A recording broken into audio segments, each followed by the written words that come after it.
Hello, my name is Lizzie. I am an MEN1 patient of 13 years and I have been healing my disease for 5 of those. My video today is called MEN1, How to Have a Healthy and Happy Christmas. Now, I know that Christmas for some people is the best time of the year. It's joyous, it's about being surrounded by friends and family and getting up to all sorts of really fun things. And for some people, it can be the worst time of the year, lonely, with lots of pressure and not really kind of knowing what to do.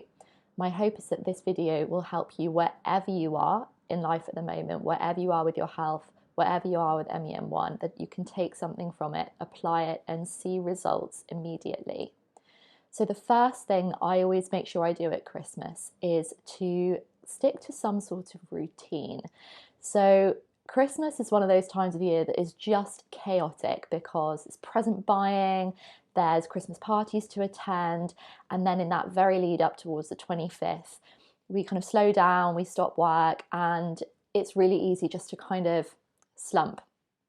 And I don't mean relax, I mean slump.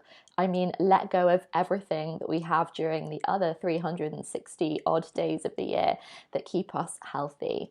The thing is that the body is a creature of like routine. The mind loves routine, the body loves routine, and it's really, really important to kind of maintain some of that even through the Christmas period. I mean, don't worry if you can't get to the gym. I won't be getting to the gym necessarily over some days of Christmas this year, but is there like one thing that you do every day in your kind of day-to-day routine that you could hold on to this Christmas? My one that I absolutely love is yoga, and that's because it's so easy for me to take my mat anywhere. And that is my form of kind of self-care. For some people, it's journaling, it's getting out for a walk, it's having a really nice cup of herbal tea, maybe. Just something that reminds you that you're still in a space of, looking after yourself and your body is feeling cared for and looked after, and that your mind knows it as well. The second thing that I make sure I do every single Christmas is mind my sugar intake. And this is so important as an MEN1 patient because we have to look after our pancreas. Pancreas is one of the 3 Ps that is affected in MEN1. And the pancreas responds to intake of sugar.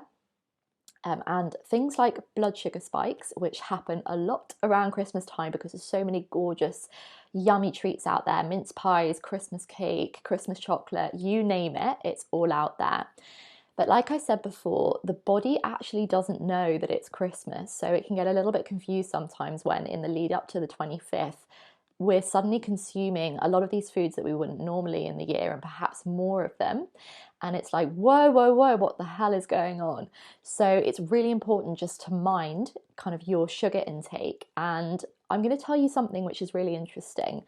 If you live in a part of the world where it's cold at Christmas, the great thing is that traditionally, a lot of the foods that we eat, and say I live in the UK, we eat turkey, we have mince pies, we have lovely like root vegetables. Those are naturally high in sugar anyway, and that's because in the winter we need a little bit more fuel.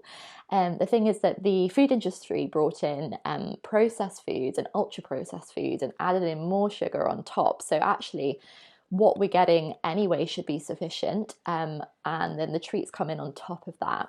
I'm not saying don't eat your treats. I'm not saying don't have your Christmas chocolate. I personally love Christmas cake. It is my favourite cake of all time. What I'm saying is just be mindful that you are not necessarily over consuming it or consuming it at the wrong time of the day. And I'm going to give you one really tangible tip to make sure that you protect your pancreas in MEN1. And this is to have those sweet treats, those yummy mince pies as a dessert, so straight after a meal. And the reason why is because when there is already protein and healthy fats in the gut, it stops a blood sugar spike and it just leaves you feeling more satiated. Whereas if you start your day with chocolate cake, your blood sugar goes up, insulin spike, and it's not healthy for the pancreas. Okay, number 3, the third thing I make sure happens at Christmas is that I turn down the pressure cooker. So again, depending on how you perceive Christmas in your life and how you've been brought up, how you have it now, Christmas can add a lot of pressure. So it can be really stressful making sure that everyone is catered for, making sure that you've got gifts wrapped, making sure that you've got everything ready if you're going away. And all of this creates a kind of pressure that we're not necessarily feeling at other times of year. Perhaps you've got your in-laws coming and they're not your favourite people, or perhaps you're anxious about catching a flight on Christmas Eve. I think it's so important, in my experience, to take the pressure off. And the reason being is because when we're in a high pressure situation, we feel more anxious and we feel more stressed. What this does is it turns on our sympathetic nervous system, which is like fight and flight response, and it gets our heart rate up and it shuts down a lot of the essential functions that are happening, including the secretion of hormones from the glands. And this is one of the things that is affected in MEN1. So what I would say is, if you find Christmas to be a kind of pressuring time of year for any reason whatsoever, what I love to do is make sure that I just get some breathing space. It doesn't matter where I am, who I'm spending time with, whether I'm on my own or whether I'm with family. I just make sure that I get some time to myself, and I literally call it breathing space because it is a time when I can come and I can regulate my breathing.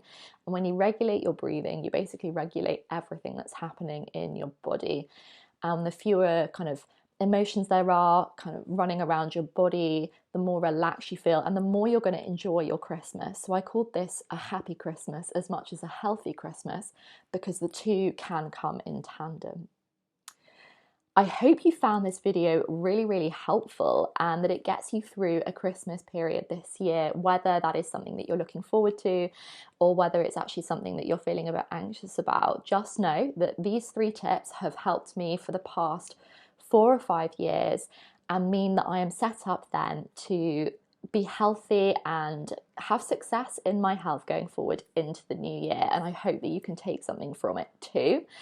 As always, I'm not a medical doctor, so this is not medical advice. Run anything past your endocrinologist, past your functional medicine doctor if you have one. And otherwise, just stay safe and have an amazing Christmas. If you are not already signed up to my mailing list, find the link below in the description box, because I'll be continuing videos like these throughout the weeks in the new year, and it's my close community with whom I can have really the most honest and frank conversation about topics in MEN1 and health that just aren't being spoken about elsewhere.